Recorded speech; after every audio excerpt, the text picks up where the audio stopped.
The brave rabbit. In a green meadow, full of flowers and tall grass, lived a small, clever rabbit named Ronnie. She loved hopping around, playing with her friends, and enjoying the sunshine. All the animals in the meadow were happy and peaceful. Until one day, a hungry fox came sneaking in. The fox's eyes gleamed as he licked his lips, ready to catch a meal. The birds flew away, the squirrels hid in trees, and the deer ran deep into the forest. Ronnie saw everyone scared and hiding, so she thought quickly. Ronnie hopped up to the fox and said, "Hello, Mr. Fox. What brings you here today?" The fox smirked and said, "I'm looking for something delicious to eat. Maybe a little rabbit like you?"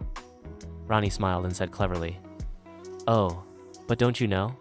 A big, strong lion lives nearby. He doesn't like anyone hurting his friends. If you stay here, the lion will come and he will be very angry." The fox's eyes widened in fear. "A lion? Here?" he gasped. Without thinking twice, the fox turned around and ran as fast as he could, disappearing into the woods. All the animals peeked out of their hiding spots and started clapping and cheering for Ronnie. They said, "Thank you, Ronnie. You are so brave and smart." Ronnie blushed and said, "Whenever we use our brains and stay calm, we can solve any problem." From that day on, Ronnie became the hero of the meadow, and all the animals learned to think wisely and work together.